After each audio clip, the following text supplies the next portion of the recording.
James, I was watching the press conference, but Keir Starmer had some competition, didn't he? Well, I did, yeah. It was the meeting on the steps of Turnberry, and of course they were playing bagpipes. The thing about it was the bagpipes didn't Yeah. stop, and so we had Trump and Starmer in this impromptu news conference, drowned out almost by the bagpipes. That's one of those things that's a good idea on paper, isn't it? But not so much in practice.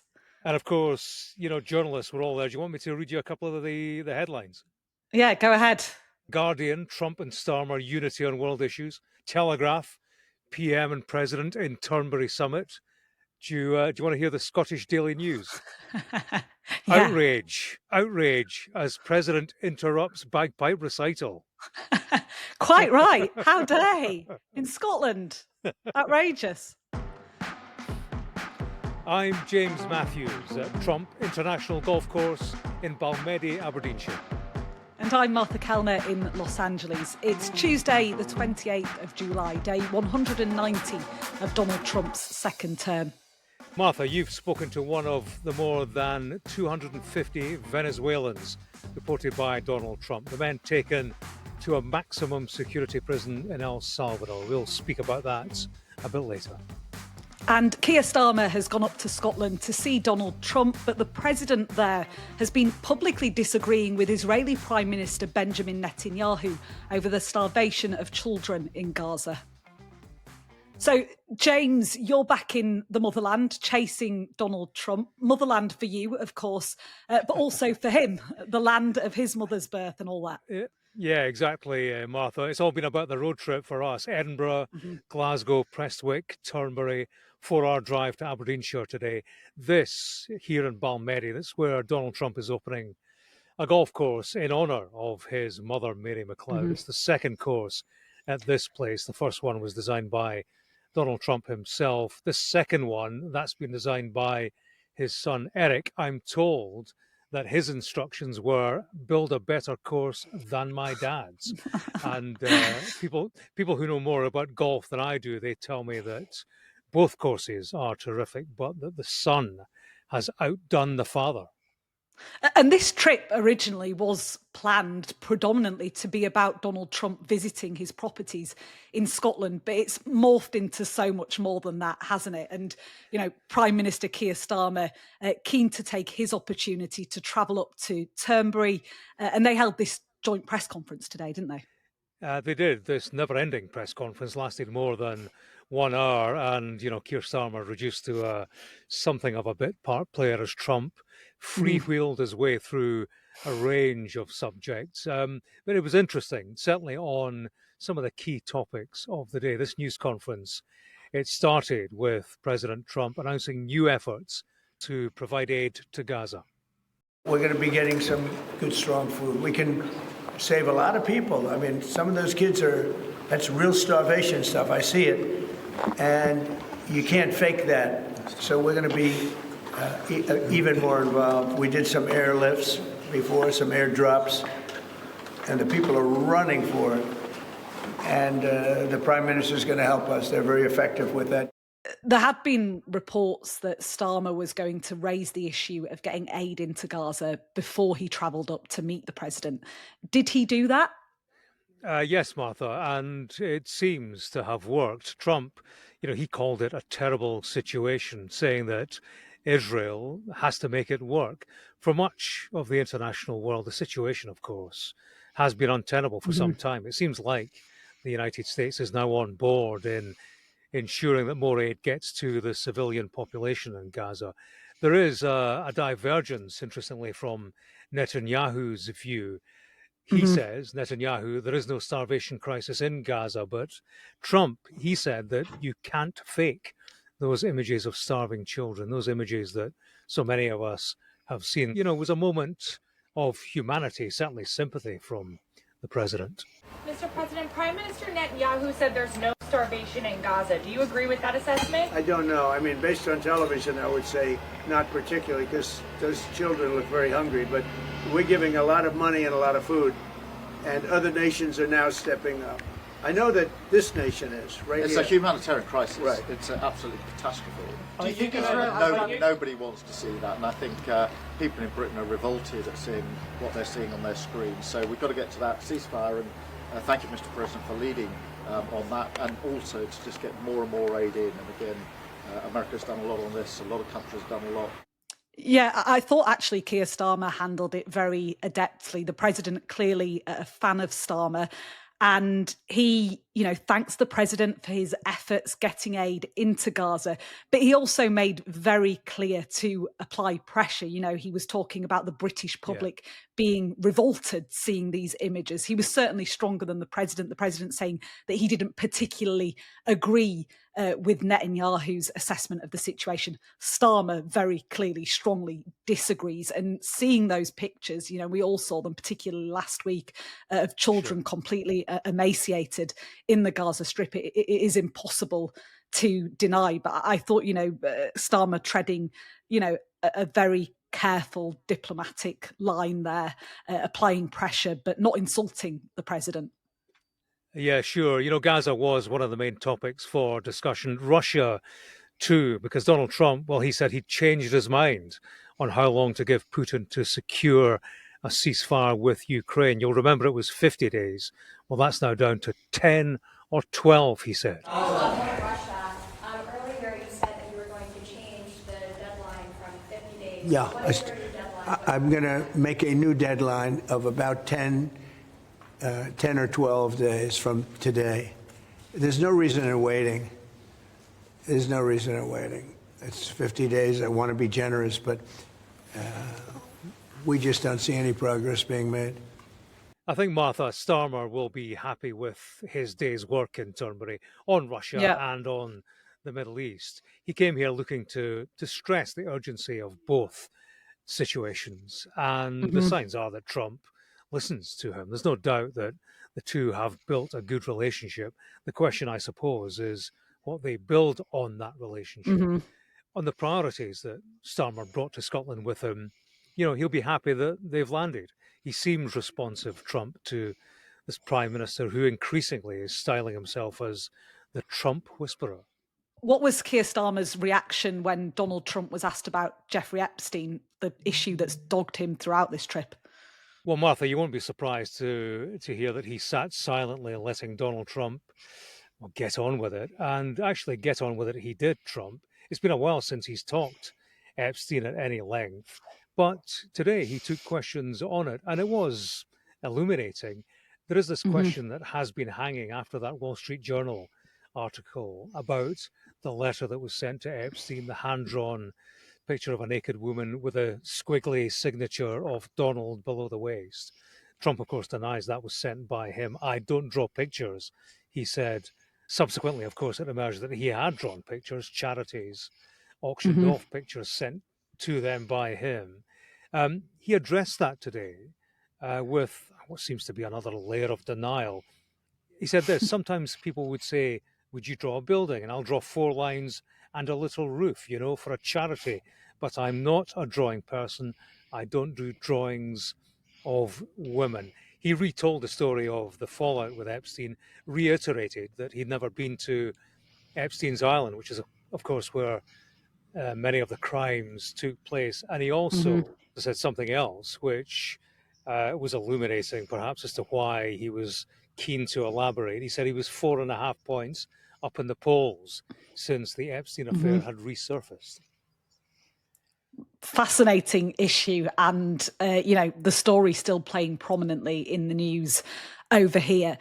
Glenn Maxwell, as we know, sat down last week with the Deputy Attorney General Todd Blanche for 2 days. They had an interview in Florida. Now, the top Democrat on the Senate Judiciary Committee is demanding the transcripts from that interview. Senator Richard Durbin says his concern is that there could be some backroom deal in the works between the Trump administration and Maxwell, which could lead to a pardon for her. She's serving 20 years in prison for her crimes. The Democrats are in the minority, so they don't have any subpoena power. So this is unlikely to lead to the Attorney General and the Deputy Attorney General handing over those transcripts. But it does show that the Democrats are still trying to pile the pressure onto Trump around the Epstein files. Yeah, and added to this, Trump seeking an expedited deposition of one Rupert Murdoch, former media ally of his, of course. A deposition is a sworn testimony. This is all because Trump is suing the Wall Street Journal. Murdoch, of course, is the paper's owner. Yeah, Trump and Murdoch's relationship has been tumultuous, but this well and truly puts an end to any suggestion of a friendship between the two.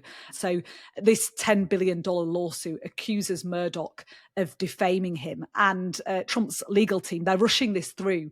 They're saying because they think the 94-year-old Murdoch could be too old or even no longer alive to testify at trial, which is a bit rich, you might say, from the lawyers of the oldest US president ever to win office. Now, the judge is unlikely to grant this request from Trump's legal team, but Murdoch is certain to hear loud and clear this slight on his mental acuity by the president. Yeah, Martha, I think you wouldn't have to be too cynical. I don't know about you, but to think that they are trying to rush this through as a warning to other organs of the media. We're in a game now where journalists think very hard, long and hard about the stories they write, accuracy, but the prospect of being sued, because even if you win in court, that costs a lot of time and money, and Trump's well aware of that. So, James, as Trump wraps up his Scotland meetings, how successful do you think this trip has been? He's obviously got in some golfing as well. It's been holiday, but business too? Yeah, I think he will consider it successful on both counts, I think. In terms of the golfing, listen, having watched him golf, I'm not entirely sure how good a golfer he is, because we all watched him at Turnberry. We all saw the caddy drop the ball in front of his club. And as one caddy said to me, well, why do you think he gets a round of 66 every time? So, yeah, on the golfing front, not so sure about talent and quality, but he will consider this a success. There has been success, no doubt. He signed the framework of a trade deal with Europe. That remains the big headline as we record. But I think, he's a man who's escaped the fevered atmosphere of DC, stepped out of the bubble, enjoyed some downtime. And coming here, he's been feted by all around him. There have been protests, sure, but he's been kept well away from that. I think from Starmer to the VIPs who'll watch him tee off at this golf course here, staff, locals who feel the economic benefit. There's a whole different vibe for him when he comes to Scotland. Everybody around him's being nice, for the sake of being nice, sure, but also because there's money in it. Even, Martha, I can tell you, as I sit here overlooking the course and the sea beyond, the wind turbines, which he hates so much, they've actually stopped working. They stopped working when he arrived. Now, I do wonder. Amazing coincidence. I do wonder if that was by accident or design, but he hates them and they are, I don't know, paying due respect. But as we speak, he's at a dinner. John Swinney's there, Keir Starmer's there. And the dinner isn't without its stardust, I might say. Colin Montgomerie, famous golfer, who's playing in a tournament here next week. He'll be rubbing shoulders with the president. So, he can talk play as much as he can talk work. Donald Trump pretty much in his happy place, Martha, I think. But everything, of course, is relative. I think Colin Montgomerie will be delighted to hear you describing him as stardust. Ooh, ouch! You can tell Colin Montgomerie that, not me. No, thank you. So, Martha, last week you got some fascinating access right at the heart of Trump's mass deportation scheme. Yeah, we've been following very closely the story of a Venezuelan man, Arturo Suarez. He was picked up without warning by immigration agents in March, flown to a maximum security prison in El Salvador. And for the past 4 months, he's had zero contact, absolutely no contact with family, friends, not even legal representation. The only reason his family knew he was even alive or knew where he was a picture on a news website which showed him on the floor, shaven and shackled in this prison. Yeah, it's not just him, is it? More than 250 Venezuelan men were sent by the Trump administration to that notorious prison in El Salvador. Yeah, and many of them, Arturo included, had never even been to El Salvador. Arturo had no criminal record in any of the 4 countries he lived in, but the Trump administration, with very little evidence made public, it has to be said, they claimed that he and these other 251 Venezuelan men were members of the notorious Tren de Aragua gang. That's the reason they gave for deporting them to this terrorism confinement centre. Well, fast forward to last week, they've all been through this unimaginable ordeal, and they are released as part of a prisoner swap with 10 American citizens or American residents who had been detained in Venezuela. That must have been an emotional homecoming, I imagine. Yeah, I can't really wrap my head around it, but they are all put onto this charter flight from El Salvador to Caracas, the Venezuelan capital, all coming back to a country which they had fled for a variety of reasons. In Arturo's case, it was because he opposed the Maduro regime. He was concerned, given that he'd been part of protests against the regime, about persecution. And I spoke via translator with his sister, Paula. She was rushing to the airport as soon as she heard the news that they were being released to try and see him. But the men, after they disembarked this plane, they were taken to a hotel for medical testing, interviews, that sort of thing with officials.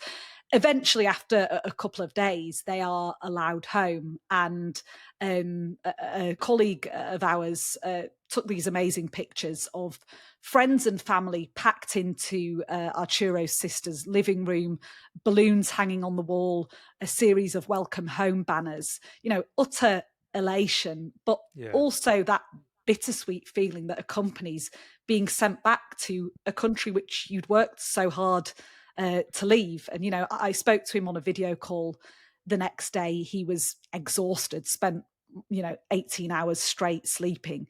But he took time to detail what happened to him. And he described what he called the abuse he'd suffered in this notorious prison. We were constantly beaten. We suffered physical, verbal, and psychological abuse. There wasn't a day where the wardens didn't tell us that the only way we'll leave that place was if we were dead. In fact, the first words that the head of the prison said to us after the first beating was, "Welcome to hell."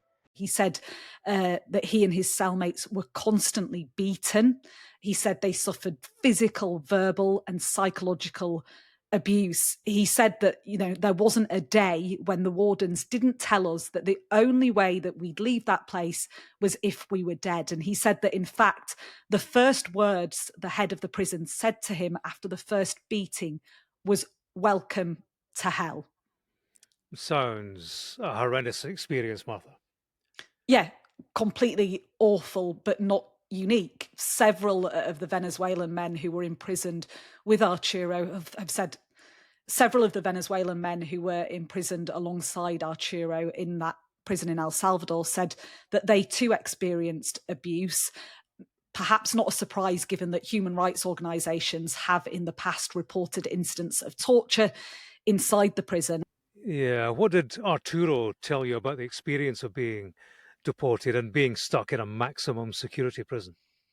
Yeah, Arturo's not a naive man. He said he was expecting, when Donald Trump got elected, there to be a crackdown on immigration. Donald Trump was promising the biggest mass deportation program in history during his campaign.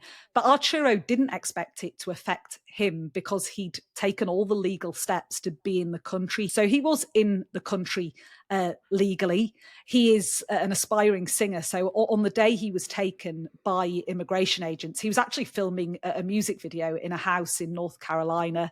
They rushed in, took him away, and said that the tattoos that he has a lot of tattoos all over his body, were indicative of him being part of that notorious gang I spoke about before. And when we had this video call the other day, after he'd been released from prison. He showed me the tattoos, said, a lot of them were in honour of his mother who died. But, he spoke also about the fact that he was sharing a cell inside the prison with 19 people. He said, if he spoke too loudly, that the prison guards would take away his mattress, that all the inmates were forced to eat with their hands, and remember, this is, somewhere he was put by the Trump administration. Yeah, and Martha, this is a scheme that, let's face it, the Trump administration hasn't only paid a lot of money to roll out, they're also boasting about it. Yeah, the US paid El Salvador millions of dollars. We don't know exactly how much to detain these Venezuelan men. The Homeland Security Secretary, Kristi Noem, she went to the prison to do a tour and a photo shoot to herald the success of the scheme. A scheme that denied Arturo and the other men he was imprisoned with due process to appeal his extradition. There are serious questions about what responsibility the US must bear for what these men have apparently been through while they've been detained. We've had no response from the El Salvador government about their claims of abuse, but there are serious questions definitely about accountability from the US side. And in the story of Arturo, Martha, what happens to him next? He doesn't know, he says he's taking time just to be with his family in Venezuela, but he actually has a wife and a 10-month-old daughter who are in Chile. Their original plan was to meet him in the United States. He's hoping to be reunited with them. One thing he did say is that, he will never return to the US. It was somewhere he went, he says, to try and build a better life for himself and his family, but he feels completely betrayed by the country. So I guess some supporters of Donald Trump's immigration policy would say, well, great, we've got one less person in the country, but at what cost? Thank you for listening. We'll be back in your feeds as a reminder on Friday morning. In the meantime, please do email us at trump100@sky.uk. Thanks for listening. Enjoy the rest of your week. Bye-bye. Bye for now.